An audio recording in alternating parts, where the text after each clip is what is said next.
श्री भगतजी महाराजाय नमो नमः। श्री शास्त्रीजी महाराजाय नमो नमः।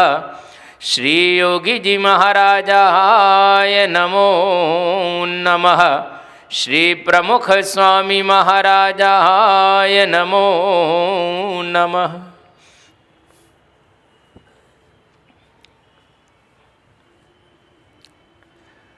समग्र वेदों सार उपनिषदों अंदर बतावामां आवेलो छे। भारतवर्षनी अंदर उपनिषदों एटले आध्यात्मिक ज्ञान राशिनो एक महान खजानो गणाय। ईश अने केन आ बे उपनिषदों पर आपणे पारायणनो लाभ प्राप्त कर्यो। आज आपणे कठोपनिषद पारायण सांभळवाना छीए। बधा उपनिषदोनी अंदर कठोपनिषद सर्वश्रेष्ठ गणाय छे, कारण के आ उपनिषदनी अंदर बहु सुंदर रीते एक नानकड़ा आख्यान द्वारा अद्भुत बात बतावामां आवेली छे अने ए एवी रीते वात आपणा जीवननी अंदर बतावशे के जेना द्वारा खरेखर आपणे जे जग्याए ऊभा हशो त्यांथी थोड़ा आगळ चालीशुं। माणस मात्र एक या बीजी रीते सांसारिक प्रवृत्तिनी अंदर आखो दिवस रच्यो पच्यो रहेतो होय छे। सवारथी मांडी अने सांज सुधी, बाळपणथी मांडी अने वृद्धावस्था सुधी माणस मात्र एक या बीजी रीते प्रवृत्तिनी अंदर मशगूल ज छे। भाग्ये ज कोई केवो माणस तमने प्राप्त थशे के जे पोताना जीवननी अंदर प्रवृत्ति छोड़ी अने भगवाननी आराधना करवा माटे बेसी गयो होय। जेनी पासे साधन होय, संपत्ति होय, छोकराओ होय, बधुं ज बधी रीते गोठवाई गयेलुं होय अने केवळ भगवान भजवा माटे ज ए माणस प्रवृत्त थयो होय एवो करोड़मां एकादो माणस तमने प्राप्त थशे। पण संसारनी अंदर रही अने कई रीते संसारथी अलिप्त रही शकाय। घरनी अंदर रहीने पण घरथी विरक्त आपणे जीवन जीवी शकीए। घरमां रहता रहता जे प्राप्ति ऋषिओने जंगल में थाय, जे प्राप्ति संतोने मंदिर में थाय, जे प्राप्ति सन्यासीओने थाय, एज प्राप्ति तमे घरना बंगलानी अंदर के चार दीवालोनी वच्चे रहीने पण करी शको। पण ए त्यारे बनी शके कि आ कठोपनिषद ए पारायण जो साचा अर्थनी अंदर आपणे जीवन में पचावीए तो। आ उपनिषद बहु नानु छे, परंतु छतांय एनी अंदर वात अद्भुत बतावामां आवेली छे। सौथी पहला आ उपनिषदनो प्रारंभ करता शांति मंत्र अहींया आगळ बतावी रहेला छे। जे शांति मंत्र आपणे घणी वखत सांभળી चूकेला छीए कि ओम सहना अववतु सहनौ भुनक्तु सह वीर्यं करवा वहै तेजस्विनावधीतमस्तु मा विद्विषा वहै ओम शांति शांति शांति।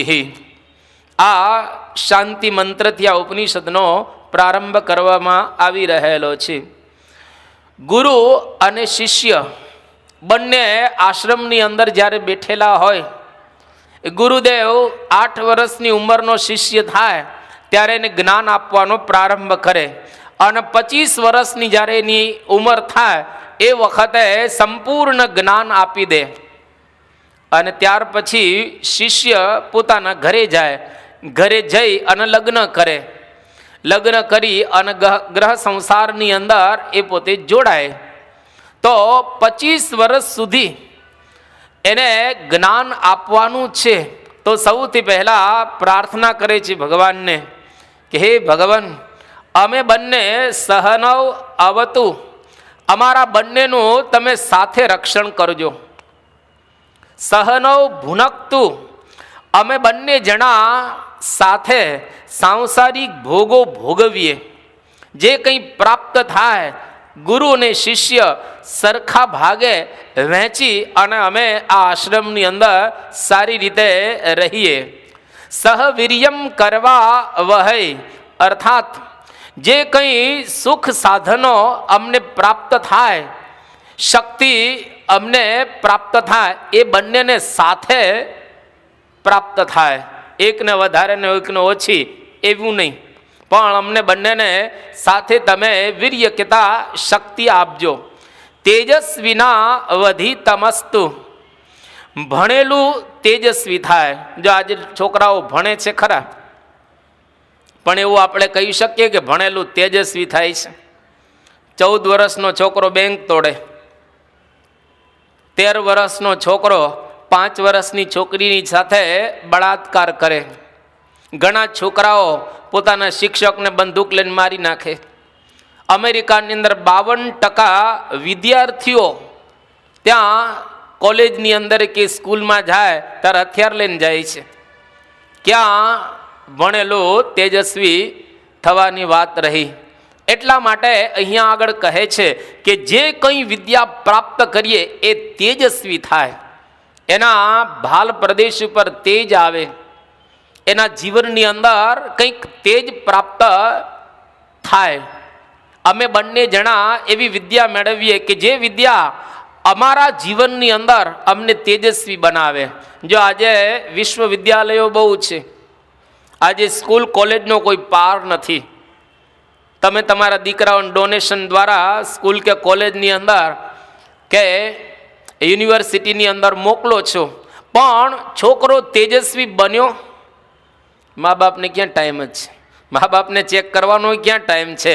એ તો ધંધાની અંદર શાંતિથી ગોઠવાયેલા છે. એટલે એનો છોકરો તેજસ્વી થાય કે ન થાય એ કંઈ બહુ જાજુ પડેલું હોતું નથી. એટલા માટે અહીંયા આગળ બંને પ્રાર્થના કરે છે કે અમારું ભણેલું બધું તેજસ્વી બને. ઘણા છોકરાઓ તમે જોજો, ભણતા હોય ત્યારે પેલી બેન્ચીસ ઉપર બેસી અને શિક્ષક પેલી બાજુ બોર્ડમાં લખતા હોય ત્યારે પાછળથી ચોક મારે. શિક્ષક આ બાજુ જોઈએ તો છોકરા એકદમ ચૂપચાપ બેસી રહે, અને જેવા શિક્ષક પેલી બાજુ જુએ એટલે ખે ખે ખે ખે હે એમ હસવા માંડી જાય છોકરાઓ બધા. જો છોકરાઓ હસે છે એનો મતલબ કે કરતા હશે. તો આ છોકરાઓ ગુરુદેવની મર્યાદા ધીરે ધીરે ચૂકી રહેલા છે. એટલે ભણેલું તેજસ્વી થાય, એકદમ એના જીવનની અંદર તેજ આવે.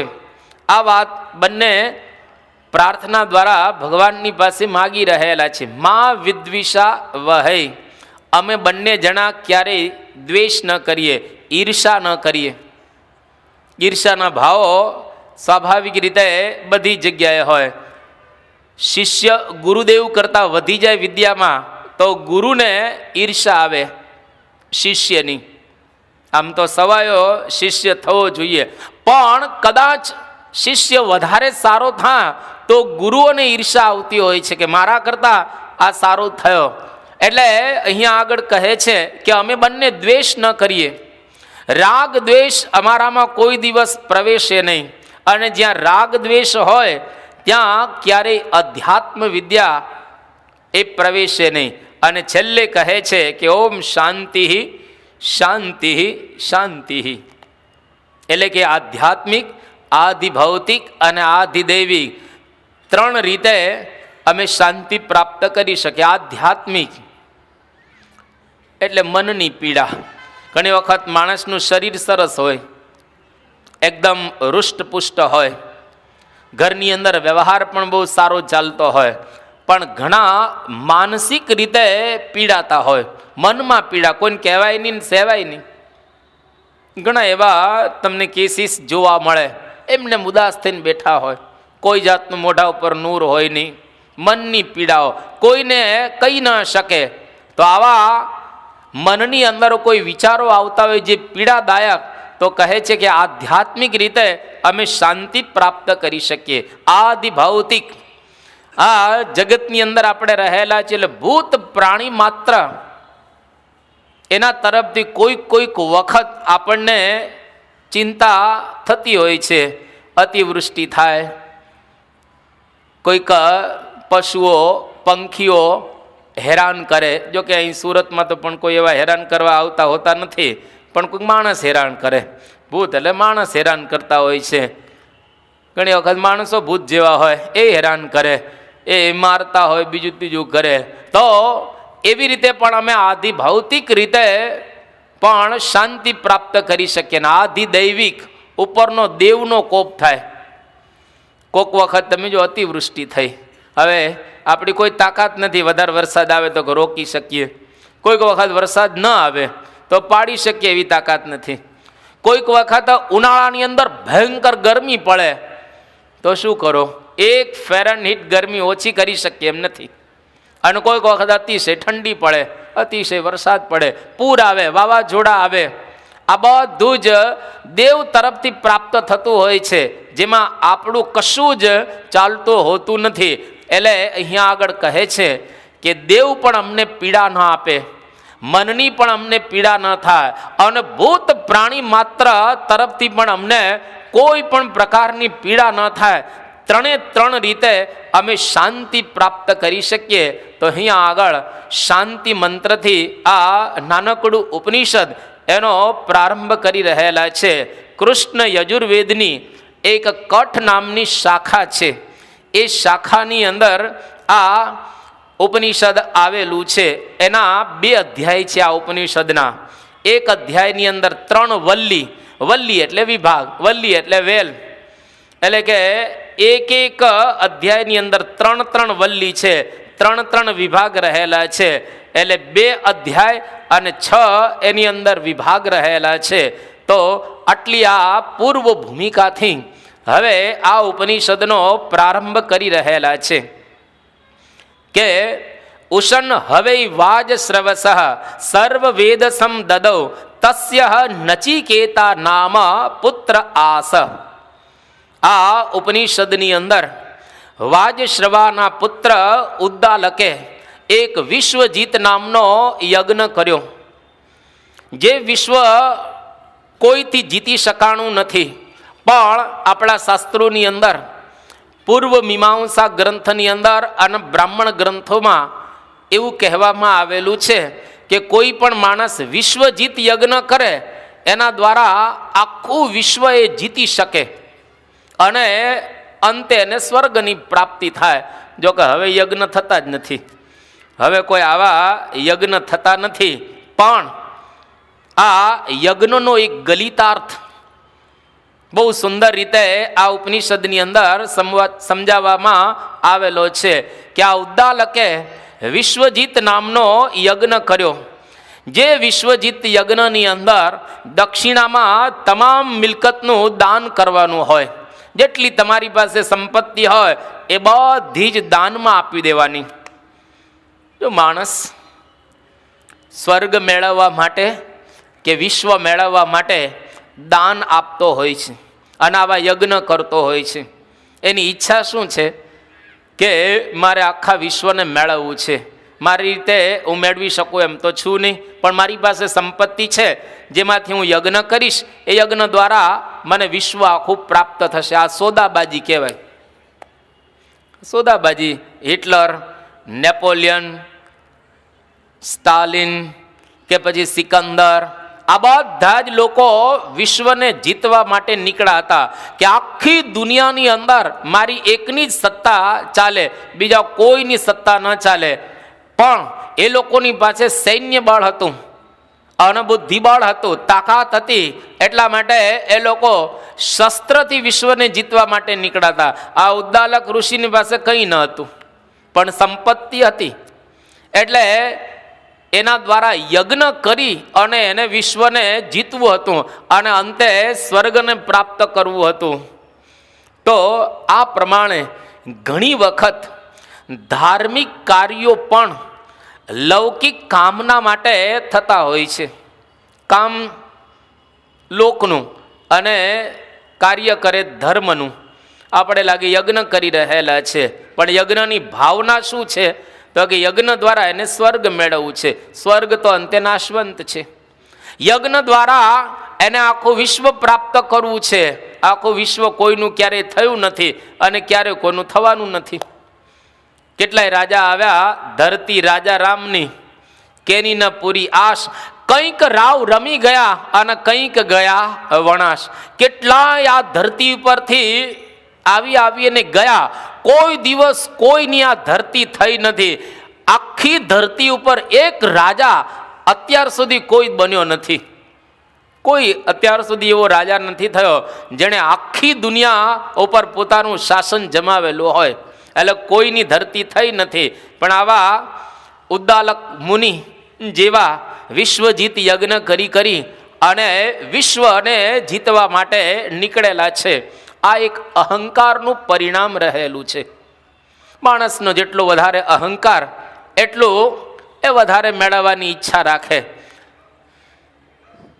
દરેક માણસ તમે જોજો, અમુક સંપત્તિ થાય પછી એ સંપત્તિની જરૂર ન હોય, પણ છતાંય આખી જિંદગી મેળવ્યા જ રાખે.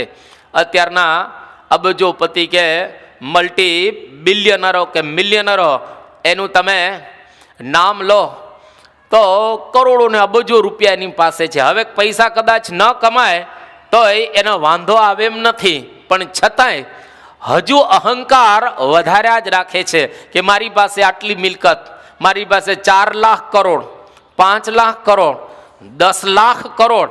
1 કરોડ હોય તો પૂરતો છે. 1 કરોડ હોય સરખો તમારી પાસે તો પૂરતો છે તમારે ખાવા પીવા માટે, વાંધો ન આવે. 1 લાખ કરોડ તમે બેંકમાં મૂકો તો એટલીસ્ટ તમને અડધો ટકો જ વ્યાજ આપે. એટલે 12 મહિને 100 રૂપિયાનું 6 રૂપિયા તો વ્યાજ આપે ને. એટલે એના 1 મહિનાનું વ્યાજ કેટલું થાય? ખાલી અડધો ટકો જ તમે લેખો તોય પણ ઘણું બધું વ્યાજ 1 મહિને આવે 1 કરોડમાંથી. અને તમારા ઘરનો જે ખર્ચો એમાંથી આરામથી નીકળી જાય. મૂડી એમની પડી રહે અને એના વ્યાજમાંથી જિંદગી આખી પસાર થઈ જાય. પણ છતાંય તમે જો માણસને કોઈને સંતોષ છે કે બસ આપણે વધારે મેળવી લઈએ, વધારે પ્રાપ્ત કરી લઈએ, આખી જિંદગી એ માણસ મેળવ્યા જ રાખે, છતાં પણ એ માણસને કોઈ પણ પ્રકારનો ક્યારેય સંતોષ થયો નથી. અને એટલે આ માણસ જેટલું પ્રાપ્ત કરે ને ઓછું જ લાગશે. તમને કરોડો તો ઓછા લાગે. 2 કરોડ ભેગા થાય તેમ લાગે હજી એકાદો જો મળી જાય ને તો 3 થઈ જાય. અને 3 આવે તો ઈચ્છા થાય કે જો 5 થઈ જાય ને તો રંગ રહી જાય. 5 આવે તેમ થાય કે 5 જ છે હજુ. જો એક છઠ્ઠો થઈ જાય કરોડ તો 6 કરોડ ગણાય. એમ કરતા વધારે જ જાય.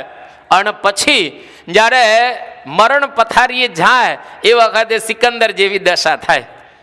સિકંદરે આખી દુનિયાનું ધન સંપત્તિ ભેગી કરેલી, ચંગીઝ ખાને આખી દુનિયાની ધન સંપત્તિ ભેગી કરેલી, અને અંતે જ્યારે ગયો ત્યારે સિકંદર બોલતો ગયો કે ધન ફના, જોબન ફના, જડને જગત પણ છે ફના, પરિણામ મળશે પરલોકમાં પુણ્યના કે પાપના. પાપ કે પુણ્ય જે કંઈ ભેગું કરેલું હશે એ જ તમને અંતે પ્રાપ્ત થશે. પરંતુ આ બધી સંપત્તિ છે એ એમનેમાં જતી રહેવાની છે.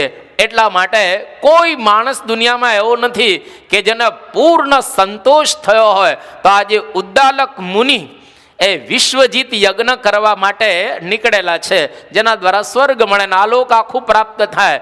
અને એ યજ્ઞનો નિયમ છે કે જેમાં દક્ષિણામાં બધું જ આપવાનું, એક પણ વસ્તુ રાખવાની નહીં.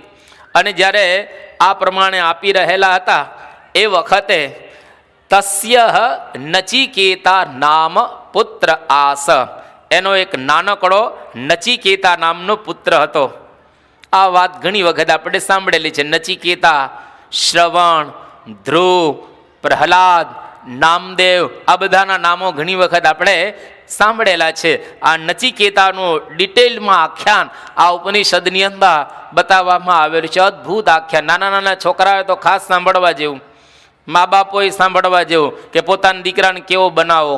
નચિકેતા જેવો બનાવો કે કોના જેવો બનાવો એ અહીંયા આગળ બહુ સુંદર આખ્યાન દ્વારા બતાવવામાં આવેલું છે. તો નચિકેતાના પિતાશ્રી ઉદ્દાલક મુનિ એ યજ્ઞ કરતા હતા અને એની અંદર બધું જ દાનમાં આપવાનો જ્યારે વિચાર કરી રહેલા છે, આપી દીધું. પછી હવે અહીંયા આગળ બતાવી રહેલા છે, તમ હ કુમારમ સંતમ દક્ષિણાસુ નિયમાનાસુ શ્રદ્ધા આવિવેશ સહ અમન્યત. એને નચિકેતા નામનો પુત્ર હતો જે કુમાર અવસ્થાની અંદર પહોંચી ગયો હતો.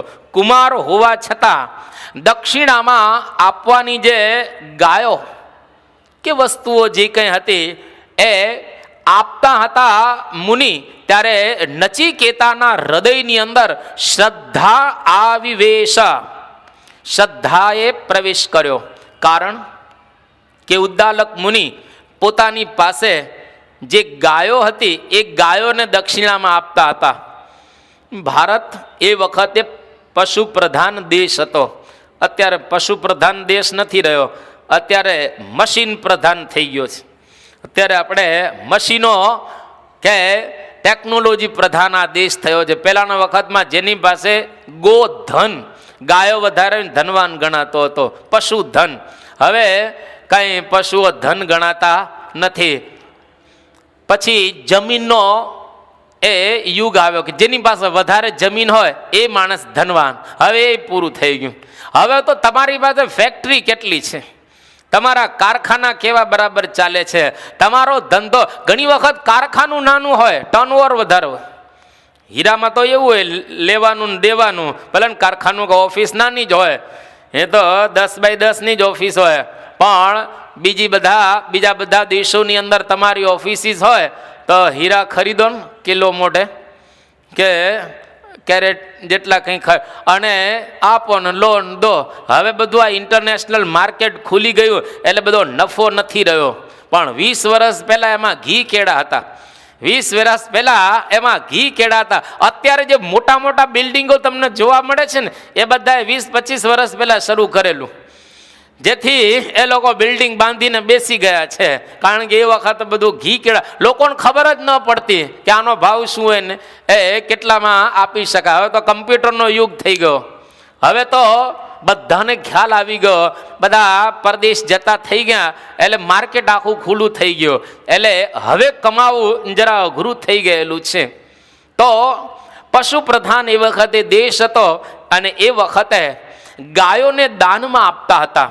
અને ગાયો કયા પ્રકારની હતી એનું અહીંયા આગળ વર્ણન કરવામાં આવેલું છે કે એવી ગાયો આપતા હતા જે ગાયો ક્યાંય ન ચાલે.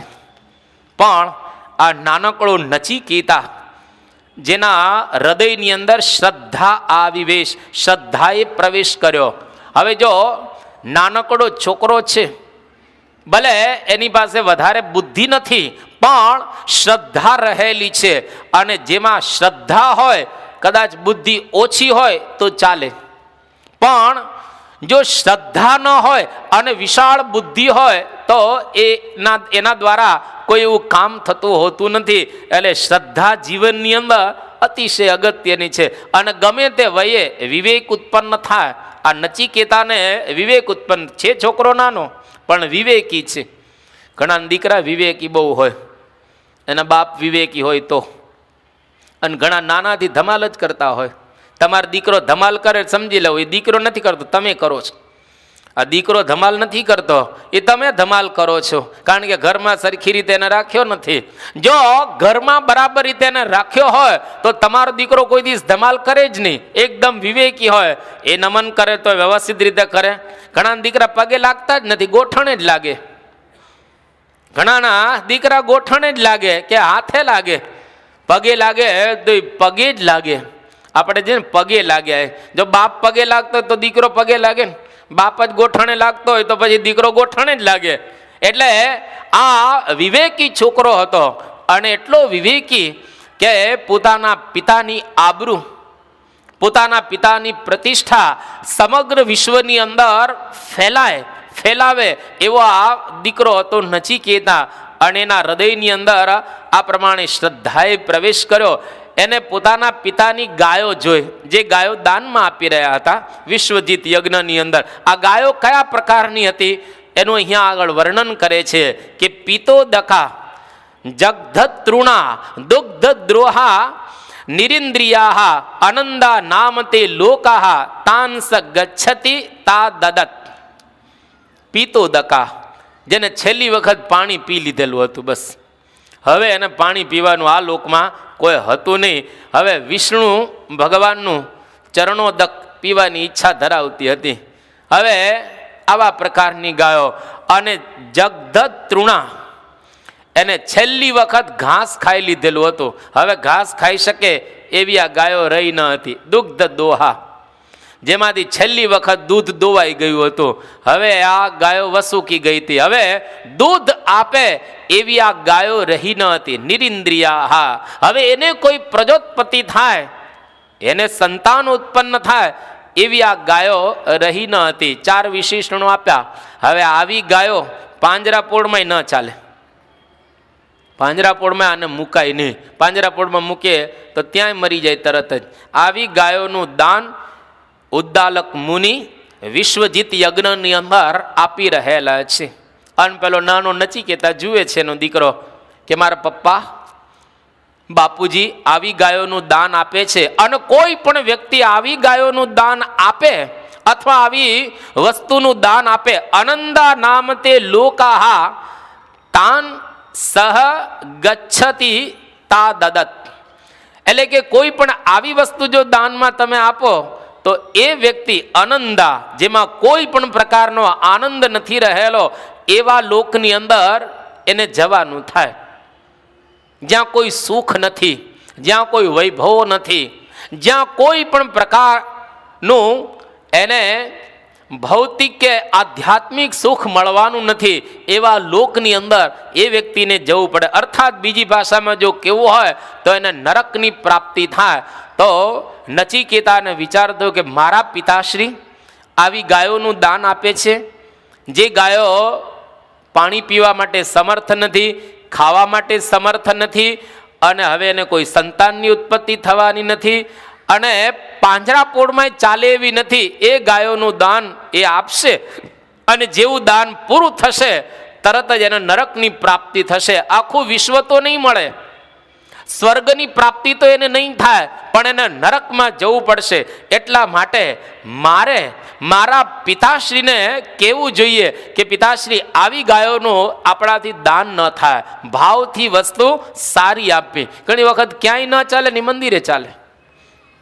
ઘઉં હળી જાય ને કે નાખો મંદિર, ત્યાં હાલશે. કોઈ જગ્યાએ ન ચાલે. ઘણી વખત એ પેલી સોપારી હોય ને, સોપારી એકદમ નાની નાની સોપારી, કે આ મંદિરે ચાલે, અહીંયા આગળ બધું જ ચાલે. પેલા રૂપિયાની નોટ ખોટી થયેલી વચ્ચે 1000 રૂપિયાની, કે નાખો ગલ્લામાં. ઘણા બધા એની ઉપર નાસ્તો કર્યો, ઘણા લોકોએ પછી સળગાવી, ઘણા પછી આમ તોરણો બાંધ્યા, ઘણા લોકોએ ઘરમાં વળી આમ એને મઢીને રાખી આમ જરા શણગાર રૂપે. પણ ઘણા પાછા એવા હતા કે હવે આપણે કંઈ કામની નથી, કાગળ જ કહેવાય, નાખો ગલ્લામાં. આપણા ગલ્લામાં એ દિવસે આ સુરતના જ ગલ્લા 27 નોટ નાખેલી, કોઈ કે 27 જુદા જુદા નાખી, કે એક જણે નાખી હશે. પણ ગવર્મેન્ટ એવો કાયદો કરેલો કે મંદિરના ગલ્લામાંથી જેટલા કંઈ આ પૈસા નીકળશે, 1000ની નોટો નીકળશે, એ લોકોને વળતર આપવામાં આવશે. તો એક દિવસમાં આપણને 27,000 રૂપિયા મળેલા એ વખત જ્યારે ખોટી થઈ ત્યારે. એટલે કે ક્યાંય ન ચાલે કે નાખો ગલ્લાની અંદર.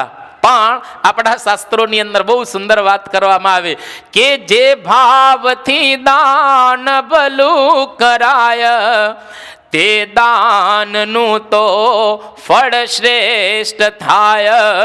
આપે અભાવે વડીલો કલાજે તે દાન તો નિષ્ફળતા જ કાજે. જે દાન દે કામ કશું કરાવી, કે દાન દે વસ્તુ સડેલી લાવી, કે દાન દયા પફુલાઈ ગાજે તે દાન તો નિષ્ફળતા જ કાજે. કે જે દાન દેવું, જે દાન ભલું ભાવથી કરાય, ભાવથી આપવું. બસ તમે 1 રૂપિયો આપો તોય કંઈ વાંધો નહીં, પણ ભાવ દાનની અંદર અગત્યનો છે. અને સારી વસ્તુ આપવી, એકદમ એ ક્વોલિટીની હોય એ જ મંદિરે આપવું. અડાજણ કંઈ આગળ સંસ્કાર ધમ જ્યારે આપીએ ત્યારે કંઈ પણ આપવો સારામાં સારી ક્વોલિટીનું મંદિરે આપવું. ને ઘણી વખત આપણે લેવા જઈએ ને એટલે કેળા કે દ્રાક્ષ કે સફરજન કે પછી કોઈ પણ મોસંબી કે એમાં 3-4 ક્વોલિટીની હોય ને કે આ ચાલશે, આ 3-3 નંબરની હોય ને કે આનો ભાવ ઓછો છે ને આ ચાલશે, વાંધો નહીં, આપણી સેવાય થઈ જાય ને ઓછી આપવાની, પણ સારી ક્વોલિટીની ભગવાનને ધરાવવા માટે આપવી. એટલે ભાવથી દાન કરવું જેટલું કંઈ કરીએ તો. અને જો ભાવથી ન થાય તો તે દાન તો નિષ્ફળતા જ કાજે, એ નિષ્ફળ ગણાય, ભલે આપેલું હોય છતાં પણ. અને દાન દઈ અને કોઈ ફૂલાય કે મેં આટલું કર્યું. ઘણી વખત ઘણા, અહીં તો આપણે કોઈ એવા નથી, પણ ગામડાઓની અંદર કે બીજે ત્રીજે પેલા ખરડાઓ થાય, અને ખરડાઓ થાય એટલે એમાં જોરથી બોલે કે લખી લેજો આપણા 50 રૂપિયા, લખી લે, જોરથી બોલે, ખબર પડે કે આ 50 રૂપિયા ના આપ્યા. કોઈ કે લખી લેજો આપણા 501 રૂપિયા, એટલે ખબર ગો આને 501 આપ્યા. એટલે વળી કોઈક બીજો બોલે, પેલા આરતીમાં ચડાવવા કરે, આરતીમાં ચડાવવા કરે. આપણે ત્યાં કોઈ આરતીમાં ચડાવવા હોતા નથી. જેને જે આપવું હોય એ ભગવાનના ગલ્લામાં કે ઠાકોરજીને આપી દે, એવા આરતીના ચડાવવા આપણે ત્યાં ક્યાંય એ થતા હોતા નથી. તો લોકો પોતાનું નામ દુનિયા જાણે એવી રીતે આ દાન કરતા હોય છે, પણ દાનની અંદર કોઈ દિવસ પ્રસિદ્ધિની ઈચ્છા ન રાખી, અને એકદમ ભાવથી, પ્રેમથી, હેતથી, કોઈ જાણે નહીં, કોઈને ખબર ના પડે. જમણો હાથ જ્યારે દાન કરતો હોય ત્યારે ડાબા હાથને ખબર ન પડવી જોઈએ, અને ડાબો હાથ જ્યારે દાન કરતો હોય ત્યારે જમણા હાથને ન ખબર પડવી જોઈએ. આટલું બધું ગુપ્ત દાન શાસ્ત્રની અંદર બતાવવામાં આવેલું છે. એક શેઠ દાન આપતા હતા, અને પેલું ચલાવે સદાવ્રત, અને માણસો સદાવ્રતમાં આવે, સદાવ્રત લઈ જાય, પણ શેઠ જ્યારે આપવા બેસે એટલે નીચું આમ મુખ રાખી અને લોકોને આપે, આમ કોઈની સામે જુએ નહીં. એટલે શેઠને વાત કરવામાં આવી કે ભાઈ તમે દાન આપો છો પણ તમે કોઈની સામે કેમ જોતા નથી? ત્યારે પેલા શેઠે કહ્યું કે જો આ મારું કંઈ છે નહીં, આ સંપત્તિ ભગવાનને આપેલી છે, અને આ લોકો મારી પાસે વધારે છે તો હું એને આપું છું. અને કદાચ કોઈક માણસને હું આપતો હોઉં અને એના મોઢાના ભાવ ને હું જ્યારે નિહાળવા રહું અને મારો આભાર માનીને જાય તો હું પાપમાં પડું. એ મારો આભાર માને તો હું પાપમાં પડી જાઉં કે કેમ, આ સંપત્તિ મારી તો નથી, સંપત્તિ તો ભગવાનની છે, અને હું તો વચ્ચે ગુમાસતો રહેલો છું. અને કદાચ પેલો એવું માની લે કે આ તો સંપત્તિ આની છે, એટલે સારું ન ગણાય, એટલા માટે હું નીચું જોઈ અને દાન આપી રહેલો છું. તો આવી રીતે પ્રેમથી આપણે જો દાન આપીએ તો ભગવાન રાજી થાય. એટલે અહીંયા આગળ પેલો છોકરો પોતાના પિતાનું અહિત આચરણ જોઈ અને નચિકેતા વિચાર કરવા લાગ્યો. શું નાનો છોકરો વિચાર કરે છે કે જો કહીશ ને પિતાને તો સભ્યતા કે મર્યાદાનો ભંગ થશે. એટલે ઘણી વખત તમારા છોકરા તમને કહેતા અચકાતા હોય છે, પણ સંતોને કહે બધું જ. ઘણાના છોકરાઓને પૂછીએ આપણે કે બાપુજીને તમાકુ, બીડી કંઈ વ્યસન છે, એની હાજરી હોય ને ત્યારે કંઈ ન બોલે, એકદમ ચૂપ થઈ જાય. પણ એ બાપુજી જેવા અંદર કંઈક લેવા જાય ને, કંઈક દ્રાક્ષ લેવા જાય, કંઈક ફ્રૂટ લેવા જાય, એટલે તરત ધીમે રહીને કહે બે પીવે છે. એટલે તરત છોકરો બતાવી દે કે બાપુજી બીડી પીવે, પછી આવીને પાછો આમ ચૂપચાપ બેસી જાય. બાપુજી જેવા આવે એટલે ચૂપચાપ બેસી જાય છોકરો, પણ કહી દે બધું, કારણ કે આ નિર્દોષ છે. આ લોકોને આપણે જ દોષવાળા કરી નાખશું, કારણ કે આપણા જેવા સ્વભાવ છે ને એવા એમાં નાખશું. એટલા માટે કબીરીએ બહુ સુંદર વાત કરી કે કબીરા જ્યું કે ત્યું ધર દીની, કે ભગવાન તમે જે મને ચાદર આપી આ કેટલી કોરી ચાદર છે, એકદમ નિર્દોષ છોકરાઓ બધા, એમાં જરાય દોષો નથી. આવીને આવી કોરી સ્લેટ ઘડપણ સુધી જો રાખી શકીએ તો એને કહેવાય સાધના. તમે મોટી ઉંમરે છોકરા જેવા સ્વભાવ આપણા થાય, આવા નિર્દોષ બની જઈએ, એ સાધનાનું ફળ બસ. બાકી મોટી ઉંમર સુધી કોઈ નિર્દોષ રહી ન શકે. જગતની બધું જ અંદર આપણી અંદર આવે, કૂડ, કપટ, મારું તારું, દગા, પ્રપંચ, બીજું ત્રીજું, આ બધાથી ચાદર બગાડી નાખીએ અને પછી ભગવાનને પ્રાર્થના કે હે ભગવાન, મેલી ચાદર ઓઢ કે દ્વાર તુમ્હારે આવું કહેશે. આ મેલી ચાદર ઓઢી અને તમારા દરવાજા ઉપર હું કેવી રીતે આવી શકું? હે હરિહર ભગવાન, આ મારી હાર થઈ ગઈ છે, હવે હું તને હાર પહેરાવું. પણ આપણે પહેલેથી ધ્યાન રાખ્યું હોય તો ચાદરમાં ડાઘ પડવા નહીં દેવાનું. એક સરખી ચાદર રાખીએ તો એના દ્વારા એ ડાઘ ન લાગેલો ગણાય. તો આ છોકરા નિર્દોષ હોય, એને વિચાર થાય કે જો મારા પિતાશ્રીને હું કહીશ તો પિતાશ્રીને લાગશે કેવું? સભ્યતાનો ભંગ થઈ જશે.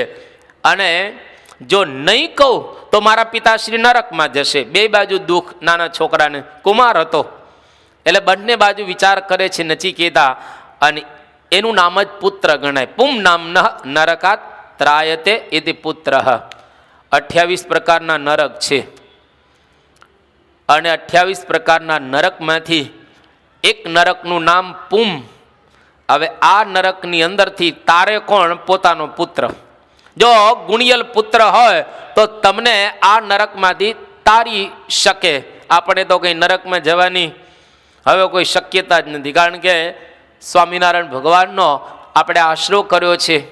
પ્રમુખ સ્વામી મહારાજ જેવા આપણા ગુરુ છે, એટલે આપણે ત્યાં કોઈ દિવસ જવાની કોઈ શક્યતા નથી. પણ કોઈ આવી રીતે અવગતિ ગયેલો હોય તો એમનો છોકરો એમને નરકમાંથી એ તારી શકે. એટલા માટે યોગીજી મહારાજ બહુ સરસ પુત્રની અને છોકરાની વ્યાખ્યા કરતા. પુત્ર એને કહેવાય પુમ નામના નરકાત ત્રાયતે ઇતિ પુત્ર. અને છોકરે છોકરો તમારું બધું જ ખલાસ કરી નાખે ને. યોગી બાપા કે છોકરો કે બધું જ ખલાસ, તમે જેટલું ભેગું કર્યું હોય એટલું બધું વાપરી નાખે. અથવા તો બધી સંપત્તિ સ્વાહા કરી નાખે. ગમે તેટલી ભેગી કરેલી હોય એ સંપત્તિને ઉડાડી દે. એનું નામ છોકરા. ઘણા છોકરા એવા હોય છે. કલકત્તામાં એક શેઠે 36 લાખ ભેગા કરેલા. આ 40 વર્ષ પહેલાનો પ્રસંગ છે. એને 2 દીકરા એવા હતા કે 36 લાખ રૂપિયા એ જુગારની અંદર હારી ગયા. બાપ મરી ગયો. 2 છોકરા વેરાવળની અંદર 700 રૂપિયાની નોકરીએ ગોઠવાઈ ગયા. 36 લાખ રૂપિયા 40 વર્ષ પહેલા ખલાસ કરી નાખ્યા. એટલે છો કરી નાખ્યું. એનું નામ છોકરા. બધું ખલાસ કરી નાખે. પણ આ પુત્ર હતો અને નચિકેતાને એકદમ સૂજી આવ્યું કે વિશ્વજીત યજ્ઞની અંદર સર્વસ્વનું દાન કરવાનું હોય. આ યજ્ઞ એવો છે જેમાં બધું જ આપી દેવાનું. તો મારા પિતાની જેમ સ્થાવર મિલકત છે, ગાયો જંગમ મિલકત ગણાય, એવી રીતે હું પણ પુત્ર રૂપી એક મિલકત રહેલો છું. તો મારા પિતાશ્રી મને દાનમાં કોને આપવાની ઈચ્છા કરશે? અને જો હું કહીશ કે તમે મને પણ દાનમાં આપો એમ જ્યારે પૂછીશ તો સાંજની અંદર મારા પિતા સમજી જશે અને અકૃત્યમાંથી બચી જશે કે ભાઈ આ તો મારે આવી ગાયોનું દાન ન કરવું જોઈએ. આ ગુણિયલ પુત્ર હતો.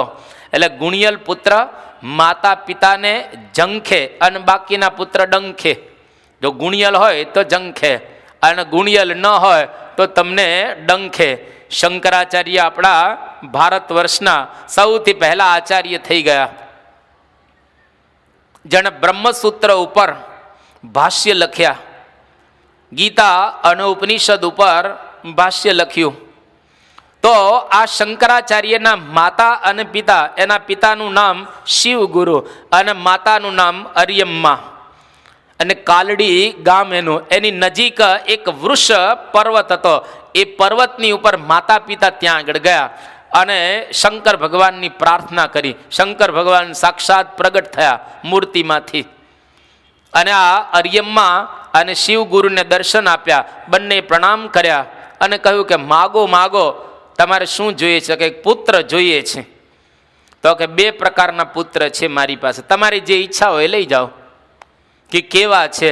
તો કે એક પુત્ર એવો છે જે 100 વર્ષનું આયુષ્ય ભોગવશે પણ એ મૂર્ખો થશે. અને બીજો પુત્ર એવો છે અતિશય ગુણિયલ, પણ ફક્ત 32 જ વર્ષ જીવશે, તમારે જે જોઈએ તે આપું.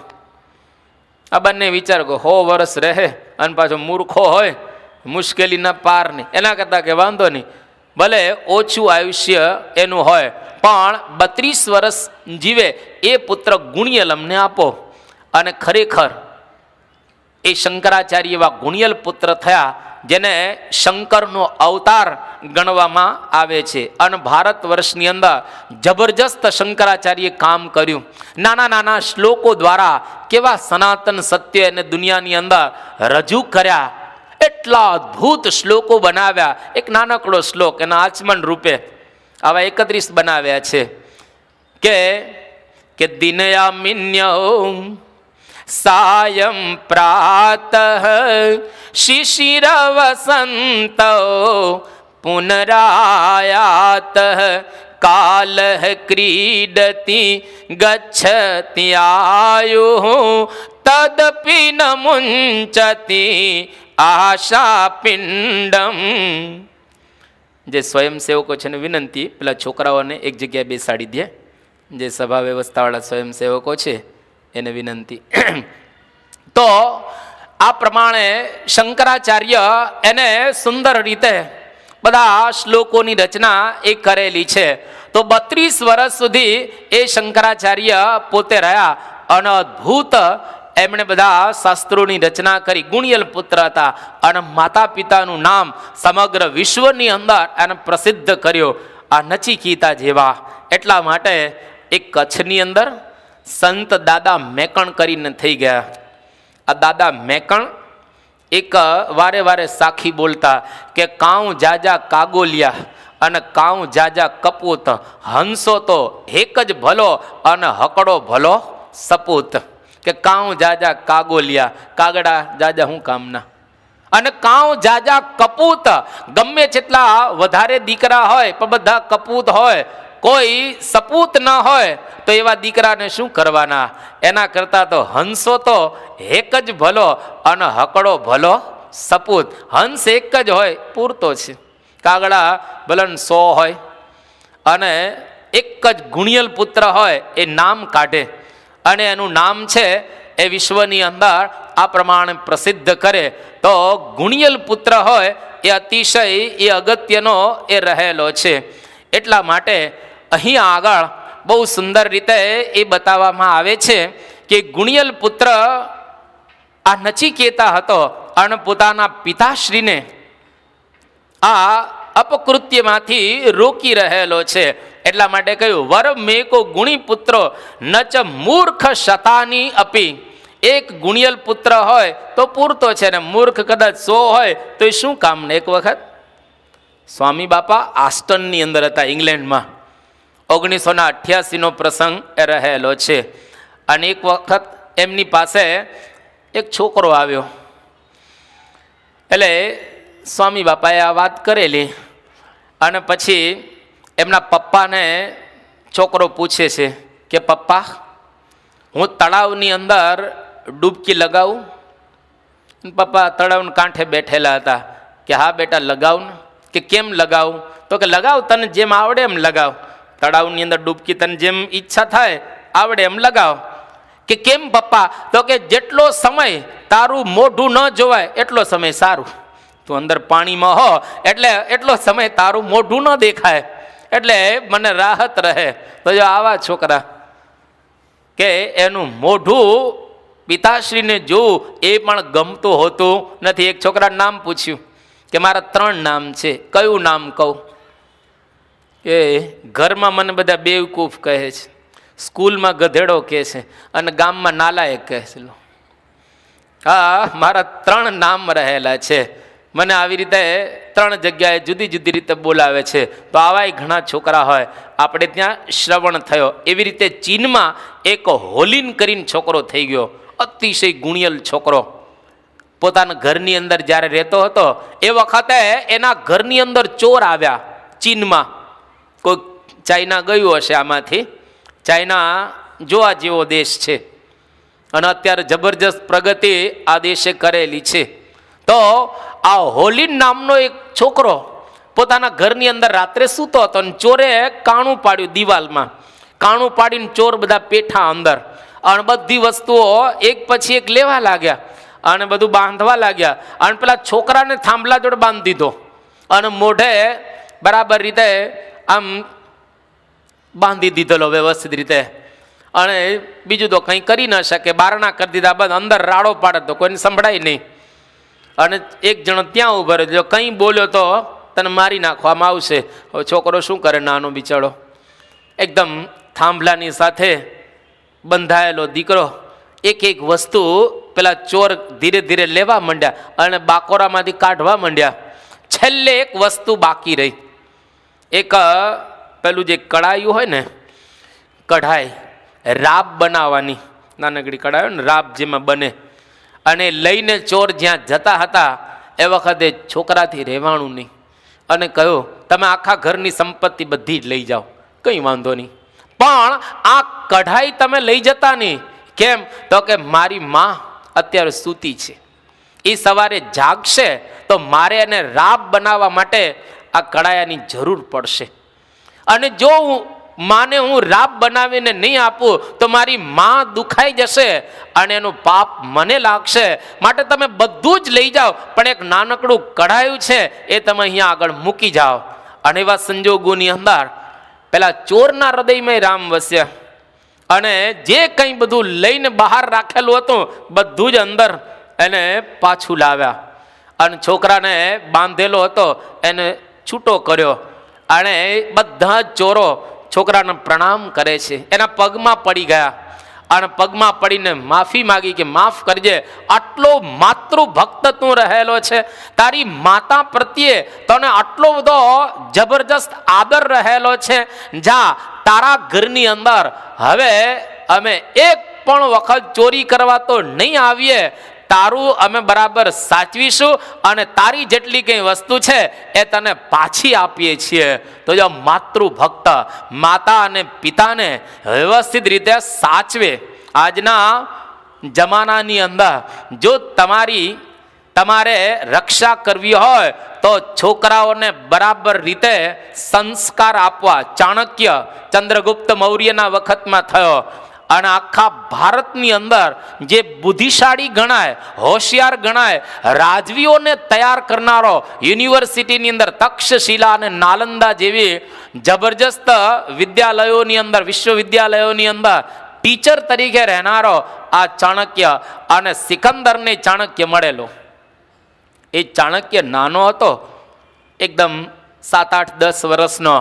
એ વખતે એના આગલા દાંત, એ દાંત જોઈ અને એની માં ચાણક્યને કહે છે કે બેટા, તારા આગલા દાંત જોઈને મને એવું લાગે છે કે તું બહુ મહાન થઈશ, તું બહુ વિશ્વની અંદર પ્રસિદ્ધિને પામીશ, પણ તું તારી માને ભૂલી જઈશ.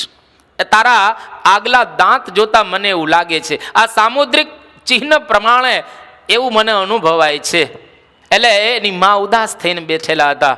હવે માને ભૂલી જાય તો માં તો ઉદાસ થઈ જાય ને. એટલે વિચાર થયો ચાણક્યને કે મારી માં ઉદાસ થઈ જાય, મારા દાંત આગળના જે મને વિશ્વ પ્રસિદ્ધિ અપાવવાના છે.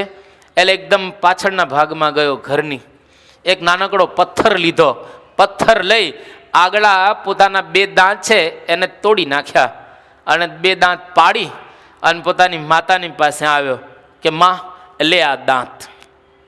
કે કેમ બેટા પાડી નાખ્યા? કે આ દાંતને લઈને તું ઉદાસ રહેતી હતી ને, તને એવું હતું ને કે મારો દીકરો મને ભૂલી જશે, પણ માં હું તને ભૂલવાનું નથી, આ દાંત તો હવે પડી ગયા છે, હવે પાછા આવવાના છે નહીં દાંત. તો પોતાની માને ઉદાસી જોઈ અને છોકરાએ પોતાના દાંત પાડી નાખ્યા. કેટલો સંસ્કારી છોકરો હશે! તો જો નાનપણથી આવા સંસ્કારો છોકરાઓને આપ્યા હોય તો એનો દીકરો માતા પિતાને ક્યારેય ઉદાસ જોઈ ન શકે અને એના હૃદયની અંદર એવી માતા પિતા પ્રત્યેની અતિશય દિવ્ય ભાવના હોય. તુલસીદાસજી કાશીની અંદર પોતે રહેતા હતા, એના મિત્ર મુસલમાન હતા જેનું નામ રહીમ ખાન ખાના. આ બંને પાક્કા મિત્ર, દોસ્તાર વ્યવસ્થિત. પેલો એ ભક્ત હતો અને તુલસીરામનો ભક્ત, બે ભક્ત. એક વખત તુલસીદાસે રહીમ ખાન ખાના ઉપર એક કાવ્ય પંક્તિ મોકલી આપી. આમ એક જ ખાલી પંક્તિ મોકલી આપી અને રહીમ ખાન ખાનાને કહ્યું કે હું તને પંક્તિ મોકલું છું. સાખીની બે હોય ને, સાખીની બે પંક્તિ હોય, એમાં એક ખાલી મોકલી આપી અને કહ્યું બીજી તું પૂરી કરી દેજે, પૂરી કરીને મને પાછી મોકલજે. એટલે આ પાક્કા મિત્ર કાગળની અંદર આ પંક્તિ લખી અને તુલસીદાસે મોકલી. બહુ અદ્ભુત પંક્તિ તુલસીદાસે મોકલી અને કે સુરતીય નરતીય નાગતીય સબ ચાહતી અસ હોય, સુરતીય નરતીય નાગતીય સબ ચાહતી અસ હોય, આવી પંક્તિ એને મોકલી. એનો અર્થ એવો કે સુરલોકની સ્ત્રીઓ, નરલોકની સ્ત્રીઓ અને પાતાળ લોકની સ્ત્રીઓ એ શું ઈચ્છે છે, એની ઈચ્છા શું રહેલી છે. ત્યારે પેલા રહીમ ખાન ખાનાએ પંક્તિ વાંચી વ્યવસ્થિત રીતે વાંચી અને તુલસીદાસને જવાબમાં લખ્યો કે ગોદ લઈ હુલસી ફિરે તુલસી સો સૂત હોય, કે ગોદ લઈ હુલસી ફિરે તુલસી સો સૂત હોય, કે તારા જેવો દીકરો આ સ્ત્રીઓ ઈચ્છે છે. કે સુરલોકની સ્ત્રીઓ, નરલોકની સ્ત્રીઓ અને પાતાળ લોકની સ્ત્રીઓ એ તુલસીદાસ જેવો કોઈ દીકરો આવે એ ઈચ્છા રાખે છે. તો દીકરા દરેકના ઘર હોય જ છે, દીકરા તો દરેકના ઘર હોય, પણ ગુણિયલ દીકરાઓ જે દીકરાને જોઈ અને મા ને બાપ બંનેને આમ આનંદ થઈ જાય અને પાંચની વચ્ચે દીકરાને ઓળખાણ કરાવે. નહીં તો ઘણી વખત સંતોની પાસે લાવે કે સ્વામીને જરા ડારો દેજો, તોફાન ન કરેલો, આને ડારો તમે જ દો. એમ હવે તમારો તો માનતો નથી, એટલે કે આને તમે ડારો દો કે જેથી કરી અને ઘરમાં તોફાન ન કરેલો. તો દરેકને દીકરાઓની તો ઈચ્છા હોય જ છે કે સંતાન સારા મળે, પણ આવા તુલસીદાસ જેવા દીકરા કે ખરેખર મા અને બાપ જેની કીર્તિ સમગ્ર આલમની અંદર, વિશ્વની અંદર એ અપાવે એવા દીકરા ગુણિયલ કોઈક હોય. અમદાવાદની અંદર એ શમ્મે બુરહાની એક સંત થઈ ગયા અને બહુ સારા સંત હતા મુસલમાનમાં. એની માતા એક વખત સૂતા હતા અને આની પાસે પાણી માગ્યું. એટલે પેલા પાણી માતાને આપવા માટે ગયા. રાત્રે માતાને તરસ લાગી હશે અને પાણીનો ગ્લાસ લઈ અને માતાને જ્યાં આપવા ગયા ને ભરીને પાછા આવ્યા ત્યાં માં સૂઈ ગઈ. પાછી હવે કે પાણી પીવું છે, ઉઠી, છોકરો પાણી ભરવા ગયો, ભરીને પાછો આવ્યો, માં સૂઈ ગઈ. એટલી વારમાં એને પાછું જોકું આવી ગયું, ઊંઘ આવી ગઈ માં. અને છોકરો પાણીનો ગ્લાસ લઈ અને ત્યાં ઊભો રહ્યો અને ઊભો રહેતા રહેતા આખી રાત પસાર થઈ ગઈ. સવાર થયું એ વખતે છોકરાના હાથમાં ગ્લાસ હતો, આખી રાત ગ્લાસ લઈને ઊભો રહ્યો અને એની માં ઉઠી સવારે છોકરાના ગ્લાસની સાથે જો કે બેટા ક્યારનો ઊભો છે, કે માં તે જ્યારથી પાણી માગ્યું ત્યારનો ઊભો છું. અને એની માની આંખમાં ચોધાર આંસુ આવી ગયા, આંખ આંસુથી ઉભરાઈ ગઈ કે બેટા આખી રાત તું ઊભો રહ્યો, કે માં તમે તો મારા માટે રાતોની રાત જાગ્યા છો અને મારા માટે તમે કેટલું બધું કરેલું છે, પણ તમારા માટે તો હું ખાલી એક રાત જ જાગ્યો ને, હું ક્યાં વધારે જાગ્યો છો, પણ તમે મારા માટે કેટલું જાગ્યા છો. તો એની માતાનો એને આભાર માનો. આનું નામ કહેવાય ગુણિયલ પુત્ર. બાકી તો કે તમારે જાતે ભરી લો પાણી, મને ક્યાં ટાઈમ છે, હું થાકી ગયો છું. તો આવા પણ છોકરાઓ ઘણા હોય છે. આશુતોષ મુખર્જી વિદેશ જતા હતા, એની માની પાસે છેલ્લા આશીર્વાદ લેવા આવ્યા કે માં હું વિદેશ જાઉં છું. કે બેટા બસ તું માને છોડીને જઈશ? આખો વિદેશ જવાનો પ્રોગ્રામ કેન્સલ. ભણવા જવાના હતા કે મારી માની ઈચ્છા ન હોય તો મારે નથી જાવ. લો વિઝા આવી ગયા, ટિકિટ આવી ગઈ હોય, બેસવાનું હોય અને માં કે બેટા તું જઈશ? આટલા શબ્દોમાં આશુતોષ મુખર્જી વિલાયત પોતે ન ગયા અને આખી જિંદગી માની સેવા કરી. તો આને કહેવાય એ ગુણિયલ પુત્ર. તો અહીંયા આગળ નચિકેતા આવો ગુણિયલ પુત્ર હતો અને એવો ગુણિયલ પુત્ર તમારા ઘરે પણ બધા છોકરા છે. યાદ રાખજો, તમારા બધા છોકરા નચિકેતા જેવા જ છે. કોઈનો છોકરો નચિકેતાથી જુદો નથી. જેવા નચિકેતા હતા એવા જ તમારા દીકરા રહેલા છે. પણ એ દીકરાને હવે જરા વ્યવસ્થિત રીતે આપણે આગળ વધારીએ, એ પણ આવો ને આવો નિર્દોષ રહે, એની અંદર પણ કોઈ પણ પ્રકારના જગતના એવા ખરાબ ભાવ ન પ્રવેશે, એટલા માટે આપણે આપણા દીકરાઓને બરાબર રીતે સાચવવા જોઈએ. અહીં આગળ હવે નચિકેતા પોતાના પિતાશ્રીને જ્યારે સર્વસ્વનું દાન આપી રહેલા છે ત્યારે કહે છે કે પિતાશ્રી, હું પણ તમારી એક સંપત્તિ છું, જંગમ સંપત્તિ કહેતા હું પણ તમારી એક મિલકત છું.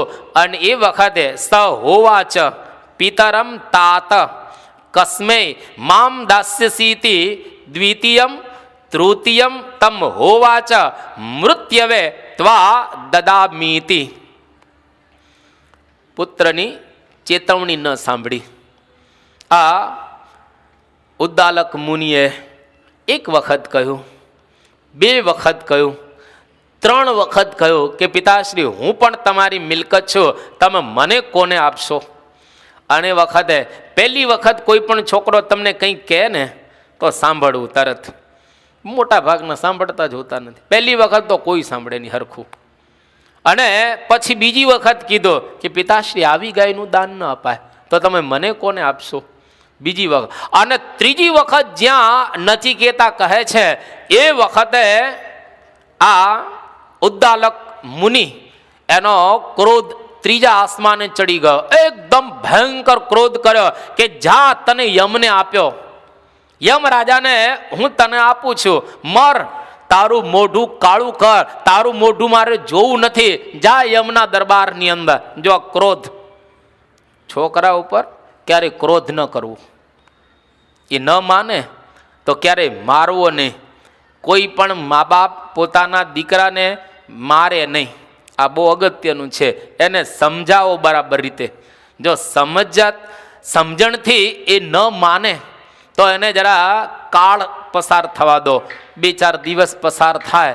એમ કરતાં કરતાં જો સમજૂતીથી પતે તો દીકરા ઉપર ક્યારે ધોલ ધપાટ કરવી નહીં. કારણ કે ધોળ ધપાટની જો તમને ટેવ પડી જશે તો એના દ્વારા વિકૃતિ છોકરાની અંદર આવવા લાગશે અને તમારી અંદર એ ક્રોધ પ્રવેશ કરશે. એટલા માટે ક્રોધ ક્યારેય આપણને શોભે નહીં. રામાયણમાં તુલસીએ બહુ સરસ એક વાત કરી કે કેહી કર હૃદય ક્રોધ નહીં દાહા, કેહી કર હૃદય ક્રોધ નહીં દાહા. કે કયા માણસનું હૃદય ક્રોધે દજાડ્યું નથી? બધા માણસનું હૃદય ક્રોધ દજાડી દે. એટલા માટે ક્રોધ ક્યારેય કરવો નહીં. ક્રોધાત ભવતી સમોહ. ગીતા. ક્રોધ કરો એટલે તમને એમાંથી મોહ ઉત્પન્ન થાય, સમોહ. આમ આ કરવા જેવું છે, આ કરવા જેવું નથી, એ કંઈ આપણને ભાન ન રહે. માણસ એકદમ મૂઢ થઈ જાય, ક્રોધમાં ન બોલવાનું બોલી નાખે. 2 સગા ભાઈઓને ઘણી વખત નથી બોલતા કે તું મને ઓળખે છે. હવે 2 સગા ભાઈ ઓળખતા ન હોય. એક જ મા બાપના દીકરા ઘરે જ રહેતા હોય અને દરરોજ મળતા હોય અને સાથે જમતા હોય. ઘણી વખત ગામડામાં તો પેલો એક પાટલો હોય, એક પાટલામાં રોટલાનો થપ્પો મૂક્યો હોય અને ફરતા બધા બેસી જાય. એમાં કંઈ હેઠું જૂઠું હોય નહીં, કંઈ બધું હરખું જ હોય, પણ બધા બેસી જાય અને એક જ રોટલામાંથી બધા જ બટકા એ કાપતા હોય, બાજુમાં જમે. અને બાપ ને દીકરો ને ભાઈ ને બધા જ 2 ભાઈ સાથે જ રહેતા હોય તો એને ઓળખે નહીં? ઓળખે જ, પણ ક્રોધ પ્રવેશ કરે એટલે પછી આવા શબ્દો બોલાય કે તું મને ઓળખે છે. એનું કારણ સમોહ ક્રોધાત ભવતી. ક્રોધ દ્વારા એ માણસ મોહની અંદર આવી ગયો અને જેને મોહ લાગે એ માણસ અંધ બની જાય. કે મોહન અંધ કિન્હ કેહી કેહી, મોહન અંધ કિન્હ કેહી કેહી. કે દરેકને મોહ અંધ બનાવી દે. એટલા માટે ક્યારેય મોહની અંદર ફસાવોની. મોહ છે ને ભાગે ને તો ક્યારેક આવે, કોઈ પણ વસ્તુ ભાગે તો ક્યારેક આવે ને. તમારા ઘરેથી ઘણી વખત કોકના ઘરે છોકરા ભાગી જાય છે, છોકરા ભાગી જાય, પછી 15-20 દિવસ થાય પાછો ઘરે આવે, કારણ કે એનું ઘર તો ત્યાં જ હોય. એ મોહ એક વખત આપણું ઘર ભાડી ગયો હોય અને પછી એ ભાગીને જાય તો પાછો ક્યારેક તો આવે જ, વળગે તો ખરો, પણ મોહ મરવો જોઈએ. જ્યાં સુધી મોહ મરે નહીં ત્યાં સુધી એ કામ ન થાય. એટલે ભાગતા તો હોય છે મોહ. અહીંયા આગળ આપણે બેઠા છીએ, અત્યારે મોહ ભાગેલો જ ગણાય. જો અત્યારે કોઈને ટીવીનો મોહ નથી, એટલે આટલો સમય તો ભાગ્યો ને, કલાક 1.5 કલાક. અત્યારે કોઈને પાથરણાનો મોહ નથી. તમે નીચે બેઠા છો, નીચે કદાચ રેતી થોડી થોડી વાગતી હશે, તમને થોડી થોડી વાગતી હશે, બહુ નહીં વાગતી હોય, પણ છતાંય કોઈ બોલતું નથી, કોઈ ફરિયાદ તો કરતા જ નથી. આગલી લાઈન સિવાય કોઈ ફરિયાદ કરતા નથી. આગલી લાઈન સિવાય કોઈ ફરિયાદ જ કરતા નથી કે ભાઈ અમને રેતી વાગે છે, આની કંઈક વ્યવસ્થા કરો. આ લોકો માટે કંઈક સ્પંચની વ્યવસ્થા કરી છે તો અમારા માટે કંઈક સ્પંચની વ્યવસ્થા. જો આ મોહ ભાગ્યો ગણાય. અને તમારા ઘરે સોફા હશે, એ પલંગે હશે, ત્યાં શાંતિથી બેઠા હશો, પણ અહીં કોઈ મોહ નથી, અહીં કશું તમને આપવામાં આવતું નથી. જો આટલો મોહ તો ભાગ્યો ને, પણ ભાગેલો છે, મર્યો નથી. મરે જો મોહ તો ક્યારેય પછી વળગે નહીં. બીનું સત્સંગ એ હરિકથા, તેહી બીનું મોહ ન ભાગ. મોહ ગયે બિન રામ પદ, હોય ન દ્રઢ અનુરાગ. જો કથા અને સત્સંગ દ્વારા મોહ ભાગે, પણ મરે નહીં હો તરત જ. મરવો અઘરો, ભાગવો સહેલો. અહીંયા આગળ કથા સાંભળવા એટલે મોહ ભાગી ગયો, સત્સંગ કરીએ મોહ ભાગી જાય, પણ મોહ મરી જાય તો પતી ગયું. અને મોહ મરે કેવી રીતે? બહુ સુંદર એના માટે કહેલું છે કે મિલે હું ગરુડ માર્ગ મહ મોહી, કવન ભાતિ સમુદ્ભવ તોહી, જબ ही हो ही सब संशय भंगा, जब बहु काल रिय सत्संगा. કે બહુ કાળ જ્યારે સત્સંગ કરવામાં આવે ત્યારે સંશય ટળે, અને જે દિવસે સંશય ટળે એટલે મોહ ભાગી જાય. એટલા માટે દર શનિવાર આવવો, પાડવીની સભા દર શનિવાર એટલા માટે આવું કે કોઈક વખત આપણો સંશય ટળી જશે. દરરોજ ન ટળે, એકાદો દિવસ એવો આવશે અને સંશય ટળશે, પછી ક્યારેય મોહ આપણને વળગશે નહીં. એટલે ખટકો રાખીને આવવું, બીજાને લેતા આવવા, ગણ લેતા આવવા. કઠોપનિષદ જેવો એક નાનકડો ગ્રંથ, ઉપનિષદો બધા અદ્ભુત છે, પણ એમાં કઠોપનિષદ સર્વોપરી ગણાય. એટલા માટે અહીંયા આગળ આ સુંદર રીતે બતાવી રહ્યો છે પોતાના પિતાશ્રીને, હે પિતાશ્રી, આવી ગાયોનું દાન છે એ આપણાથી એ કરાય નહીં. અને એના પિતાશ્રી એને યમરાજાને આપી રહેલા છે. હવે આ છોકરો યમના દરબારની અંદર જવાની તૈયારી કરે છે, અને જ્યારે નચિકેતા યમના દરબારની અંદર જશે, ઉંમર નાની છે, યમની કેવી ભયંકરતા આપણે જાણીએ છીએ. યમરાજા ભયંકર ગણાય, અને ભલભલા યમથી ડરે, મોટા મોટા અને યમનો ડર હોય. પણ આ છોકરો પોતાના પિતાશ્રી દ્વારા યમ સદનની અંદર કેતા યમલોકની અંદર જઈ રહેલો છે, એને કોઈ પણ પ્રકારનો યમરાજાનો ડર રહેલો નથી. અને છોકરો મનમાં વિચાર કરી રહેલો છે કે બહુનામ એમી મધ્ય પ્રથમ, બહુનામ એમી મધ્યમ, કિમ સ્વિદ યમસ્ય કર્તવ્યમ યન્મયા અદ્ય કરિષ્યતિ. કે યમના દરબારમાં જે લોકો ભવિષ્યની અંદર જવાના છે એની દ્રષ્ટિએ તો હું પ્રથમ પહેલો ગણાવું, કારણ કે ભવિષ્યમાં કેટલાય યમરાજાના દરબારમાં જશે, એ બધાની દ્રષ્ટિએ તો હું પહેલો ગણાવું. અને મારી પહેલા કેટલા યમરાજાના દરબારની અંદર પહોંચી ગયા છે એની દ્રષ્ટિએ હું મધ્ય ગણાવું, કારણ કે કેટલાય પહોંચ્યા છે, હવે હું જવાનો છું અને મારી પછી ઘણા બધા જશે, એટલે હું વચ્ચેનો ગણાવ. કે કિમ સ્વિદ યમસ્ય કર્તવ્યમ યન્મયા અદ્ય કરિષ્યતિ.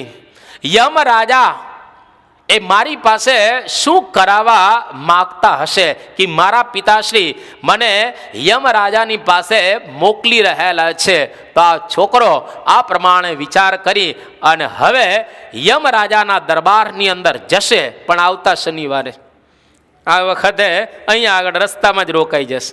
અત્યારે હવે આ નચિકેતા યમરાજાના દરબારની અંદર જશે અને યમરાજા આ નચિકેતાને વરદાન આપશે.